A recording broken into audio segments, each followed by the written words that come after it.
Doc Wells never hurt nobody. Just a kindly old fella living by his lonesome up in the rings, tinkering at his table. The board just couldn't leave him be.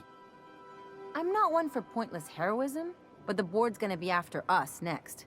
We gonna finish what we started? Fuck. To extract the scientist, you will need to infiltrate the labyrinth. But that course of action is likely to be quite dangerous, Captain. We can't abandon Phineas. We have to free him if we've any hope of saving the colony. I am programmed to warn you whenever you exhibit inclinations toward risky behavior. Breaking into Tartarus will not be easy. Yeah, we'll be Getting fine. in is the simple part. It's getting out again that's the trouble. Trust me, I know. Let's just do it. Kick down some doors, grab Doc Wells, and cut a path out. We don't need a plan. We got guns. I'm taking Vicar If you Max. really need to do this, you should see to your final affairs and close out any unfinished business. Once you sneak into Tartarus, you may be there a while. Or permanently. Doing it, everyone. Strap in. If we don't make it, at least there'll be a great story. Got my trusty tossball stick. Got my ass-kicking boots. I'm ready, boss. Outstanding. You can count on us, Captain. We're crew. For real crew. That means we got each other's backs. Right. Never thought I'd volunteer to break into a prison. Seems like your tendency towards risky behavior is rubbing off on me, Captain. Command not recognized. Waiting on your command, Captain.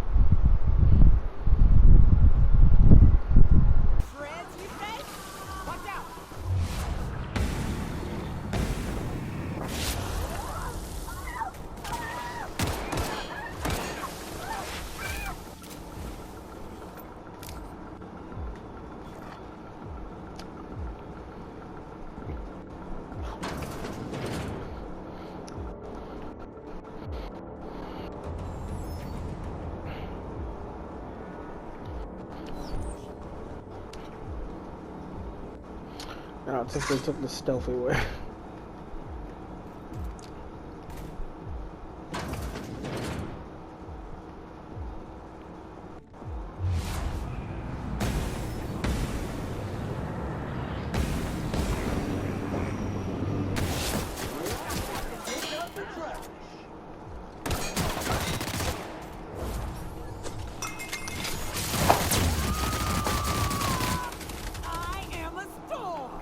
Bro. Libations on me, folks.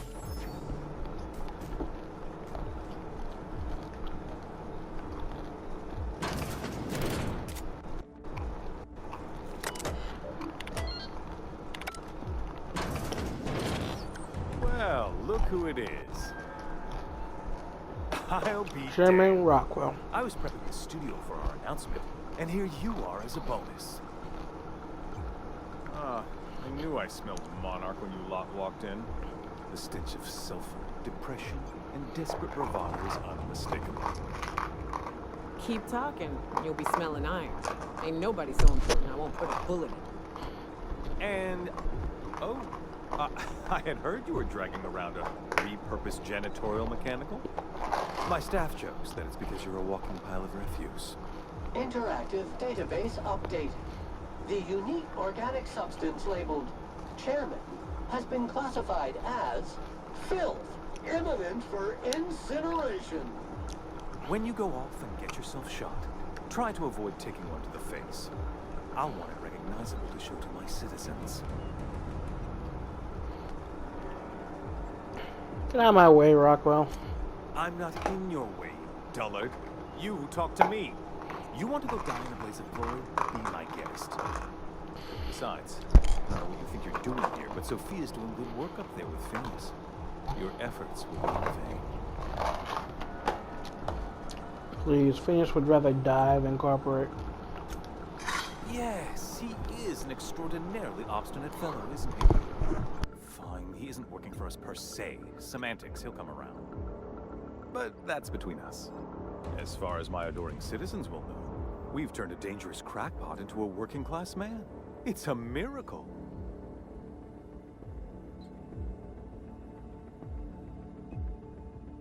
That crackpot is saving the frozen colonists you gave up on. Oh yes, go on, wake them up, add more mouths to feed. That'll solve our starvation problems. I don't know what half-baked plans that simpleton in the lab coat has been leading you through, but it's done. It's over. Let me ask you something, Captain. Have you at any point thought about not fucking up our entire society? No, I wouldn't have to if you'd be a bit more cooperative about all this. Oh, right. This coming from the psychopathic outlaw. Yes. Hey, I'll that's try to Captain mind Psychopathic our Outlaw. path of wanting dissent. We don't need your help.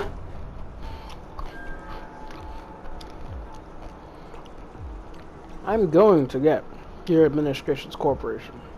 One way or another. You are a captain of action. I'll give you that. Look, I'm not an unreasonable man. If you manage to storm the castle, as it were, and make it out of here with Phineas alive, I can't exactly afford more havoc than you've already caused. Fine. If you survive, you'll need someone to sell the rest of the board on your plan. Good. Maybe some good can come out of you after all. Cool.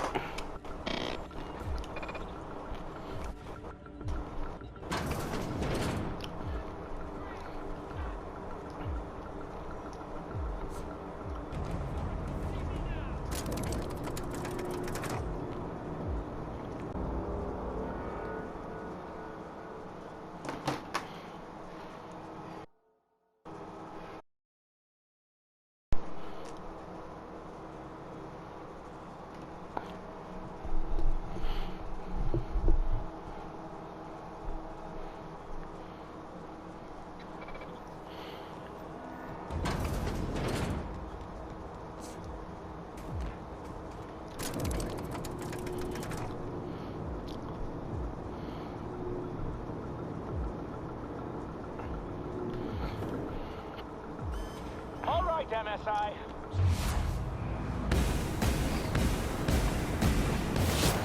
I'm not one for rousing speeches, but the captain needs our help. So get in there and fight. This is amazing.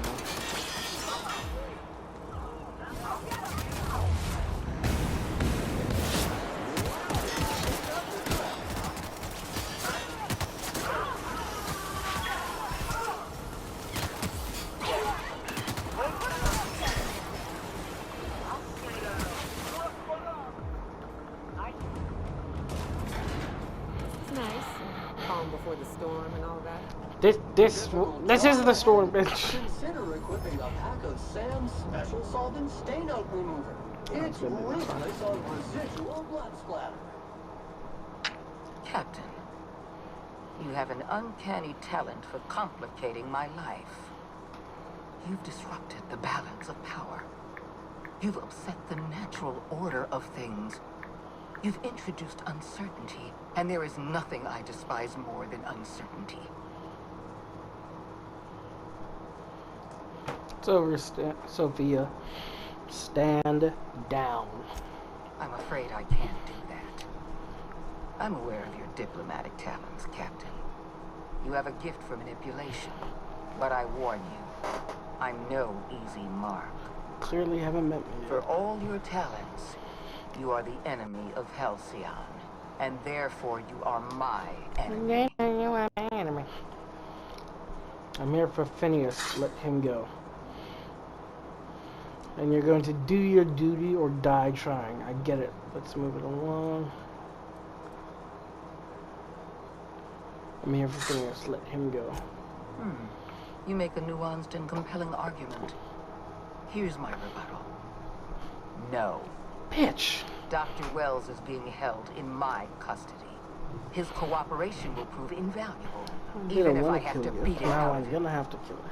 All that's left to do is put down this riot, arrest you, and then get on with the bloody business of saving this colony. Let's talk about this. Fair enough. I'm giving you exactly one chance to parlay with me.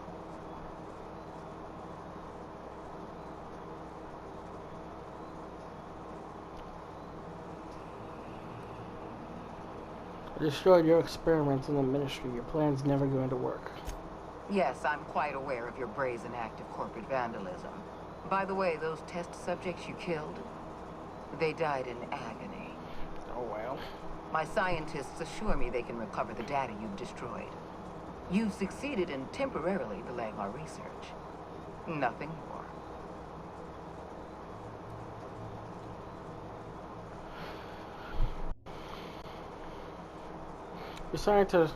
Your scientists are lying to you. Their research is critically flawed. That isn't true. It can't be. You're trying to manipulate me. Why would I try to manipulate That you? experiment was absolutely essential to the program. My scientists assured me they were close to a breakthrough. They gave me their word. That's wrong, Sophia. Not used to being lied to by your own experts. Don't you mock me. I won't stand here listening to you gloat. We're going to have to start all over again. All that research, all those experiments, you've set us back decades. You were always an unknown variable. I tried to recruit you, but you threw your lot in with that madman, Phineas Wells.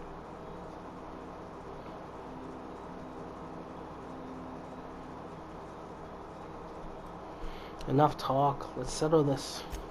This prison is equipped with an automechanical warden.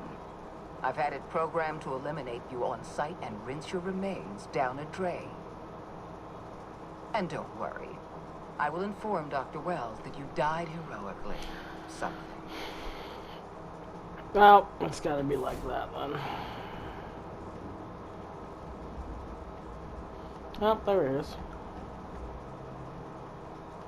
Nah, I thought I could do it from here. Send them down there. Well.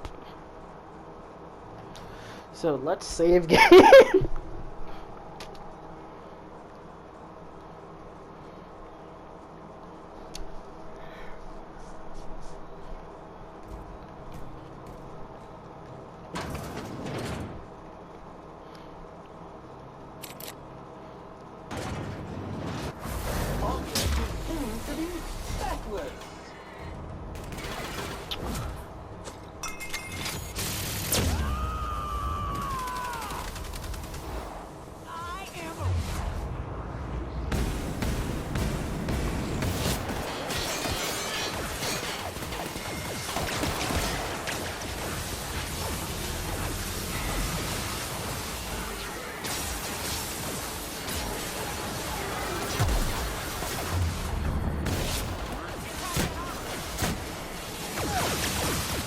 Isn't he already dead? Or near death?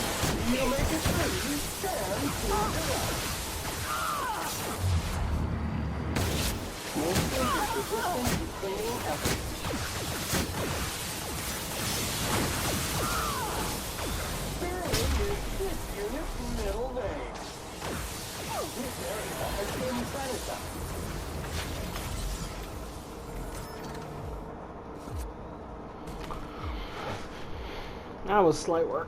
Ah.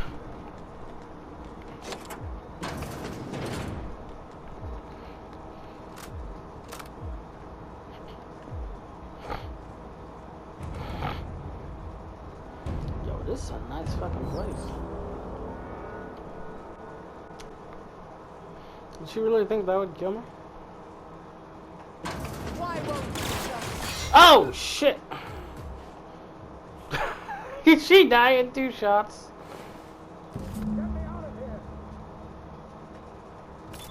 You're right, that is anticlimactic. Jesus. You don't know how glad I am to see you. You did the right thing. Akande was a monster. Her death was much deserved and long overdue. Yeah, I'm not arguing that. You lunatic! You broke into the board's own fortress just to rescue one doddering old man. You are absolutely out of your mind. And I can't begin to thank you enough. Oh, stop, man. Are you kidding? The board never stood a chance against me. Ah, all in a day's work for you, huh? You've broken the board's stranglehold on this colony, and you saved my life. But there's still so much we have yet to accomplish. You and I are going to have to work harder than ever to save Halcyon. I'm afraid the situation is far worse than any of us ever anticipated. Great. I was just about to pop open some drinks and celebrate. I would like nothing more than to celebrate this victory, but we have a serious problem on our hands.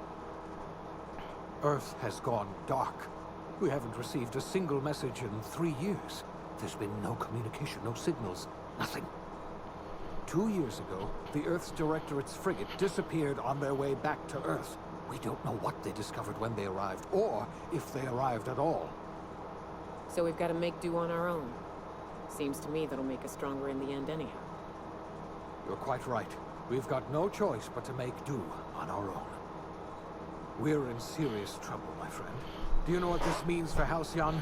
We can't rely on Earth for support anymore. We've been cut loose. We're entirely on our own. Shit. We have a lot of work ahead of us. We best get started. Yes, we do.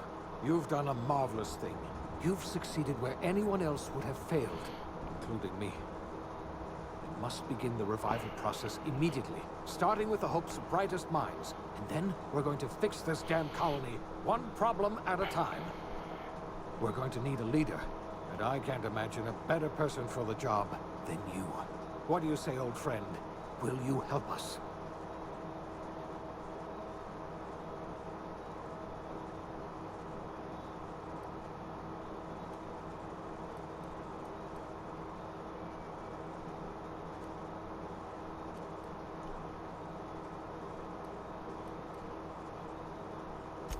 When I revived you, I thought you were going to help me save this colony. I was wrong. I had our roles reversed, you see. You're the one who's going to save us all. I'm just the one. You're the best thing to ever happen to Halcyon. If you want to take it upon yourself to lead this colony, you have my support. We're not a colony any longer, are we? Our last connection to Earth has been severed, and so we have been set free. Our future is uncertain, and no one knows what tomorrow holds. Exciting, isn't it? So, we're the leader of the colony. Oh, this colony's booked. I'm joking.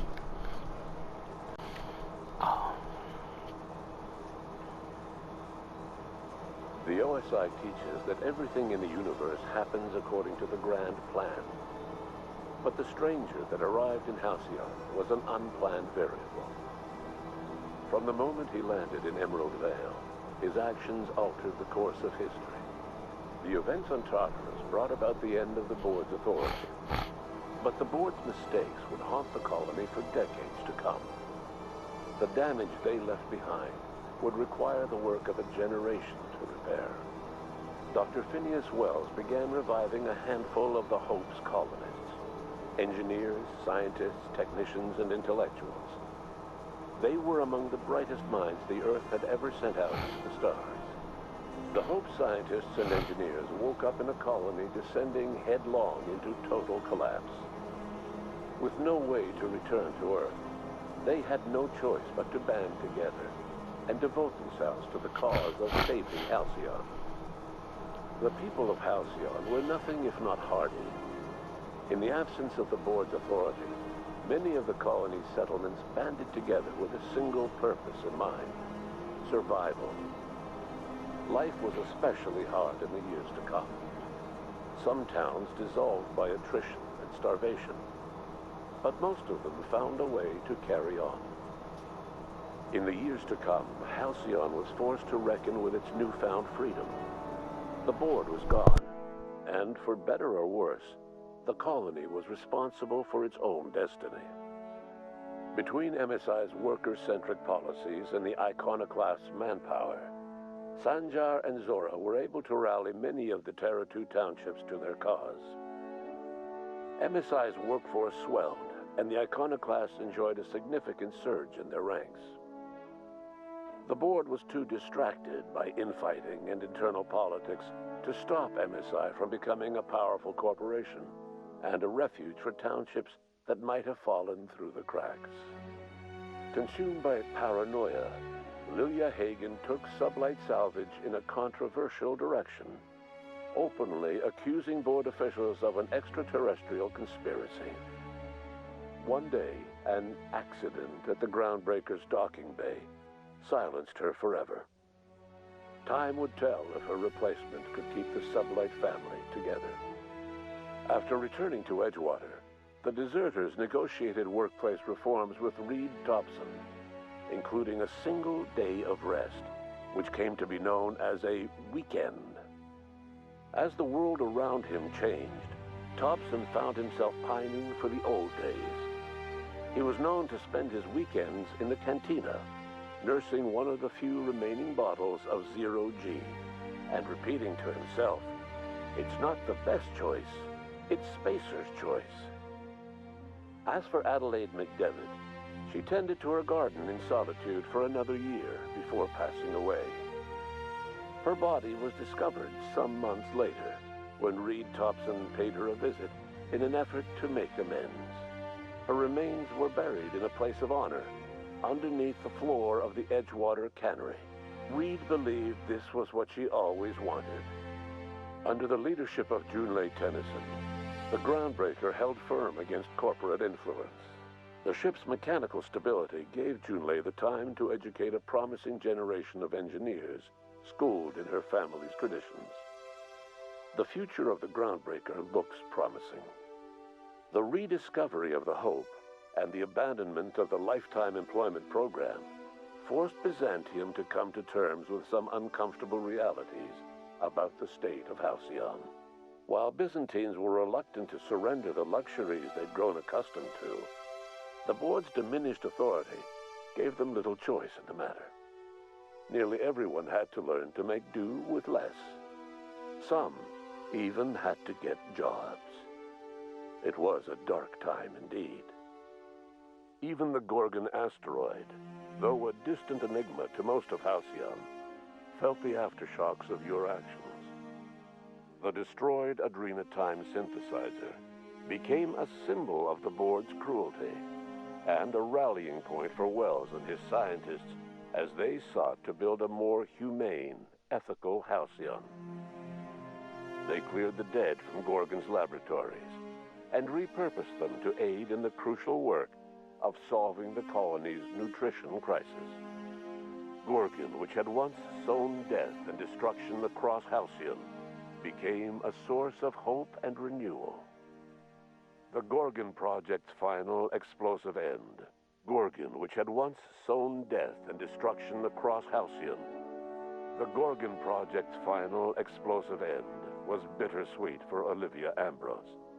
She wandered the colony's fringes alone, searching for others like her who despised the board and meant to destroy them. In time, she found Phineas Wells and his cadre of scientists, and she joined them in their efforts to save Halcyon. For a while, she even knew an uneasy peace. But for all that, Olivia found purpose in Wells' project. She was always haunted by the memory of her daughter, Minnie, who hadn't lived to see the better world they were building. She never did forgive herself for the horror her work had wrought on Halcyon. But she remembered fondly the daring captain who'd put an end to it at last. In spite of everything, the Gorgon asteroid remained a sobering reminder of the potential for progress and disaster in humanity's most ambitious efforts. The Rizzo's company in Halcyon dissolved after the collapse of the board. Needless to say, the launch of Spectrum Brown was indefinitely delayed. A stockpile of Spectrum Brown remains buried deep beneath the ruins of the old distillery, abandoned to time and attrition. With the dissolution of the board, Ruth Bellamy found herself without the two constants in her life: Byzantine culture and her sister Belinda. In the face of this new reality, she struggled to find a direction for her life. The colony had moved on from Halcyon Helen and would require new heroes in the years to come. And so Ruth Bellamy decided it was time to exit stage left. She quietly disappeared from public view. The dissolution of the board did not mean the dissolution of the ambitions of Cedric Kincannon, the charismatic leader of Sublight Underground. Cedric offered Slug's transportation services to the newly thawed colonists and set to work ferrying resources and food wherever they were most needed. For better or worse, Slug headgear became fashionable in the following years. As the board began to disintegrate, Spencer Woolrich found himself at a crossroads. Cling to what little stardom remained to him, or help usher Halcyon into its new future. To the surprise of many, perhaps himself most of all, Spencer chose the latter option. Having learned a variety of different skills in the many different roles played throughout his lengthy career, Spencer founded a radio serial dedicated to staying alive despite the odds. His subjects included how to survive violent encounters with only grazing wounds, dispense pithy one-liners for tense scenarios, and, of course, how to look good doing both. After a brief attempt at dating Helen as one person rather than two, which both Bertie and Helen found too strange, Bertie struck out on his own to try his hand at raising woolly cows. Many of his former Rangers teammates soon followed, accompanied by the woolly cow the team had originally plied with alcohol. The dairy farm thrived under Bertie's leadership and care.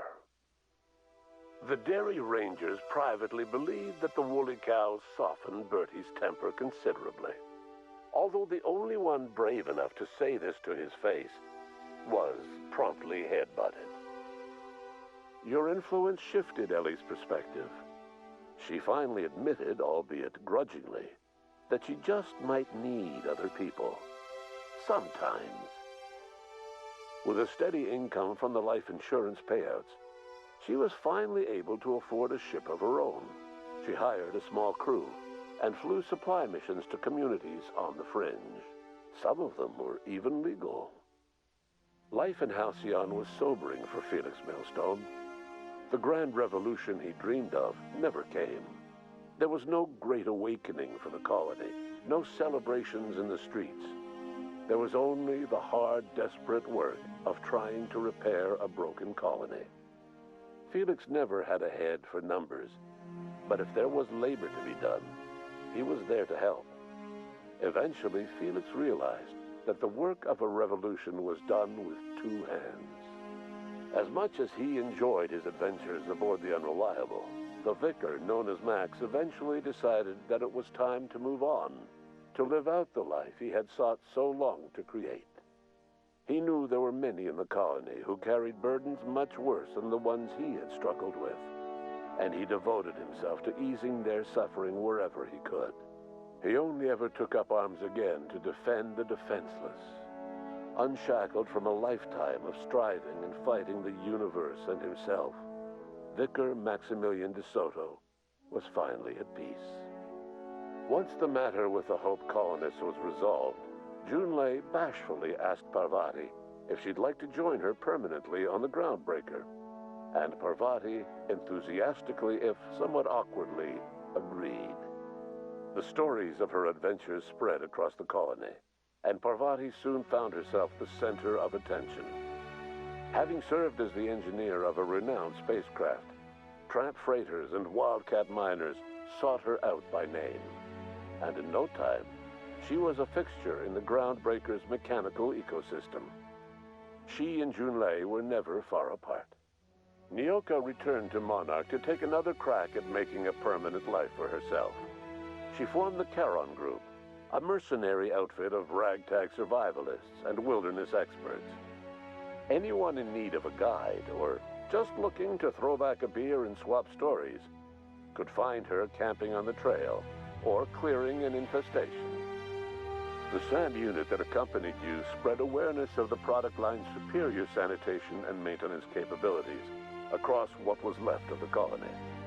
This led to a boost in SAM unit sales. Did you know that SAM units are the longest-lasting, toughest-acting cleaning solution in Halcyon? Minister Clark was released from house arrest, and his contact with you gave him a sense of renewed purpose and vigor. Once it became clear that no help would be coming from Earth, he threw his considerable efforts and talents into helping Halcyon manage the crisis before it. Chairman Rockwell served as the public face for the changes in Halcyon to come. Whenever you needed strings pulled or a voice to sell a policy change, Rockwell was only too happy to oblige. As for Dr. Phineas Wells, he spent his remaining years in his orbital lab. He eventually came to terms with his own past and was able to forgive the mistakes of his younger self by devoting his remaining years to serving the colony.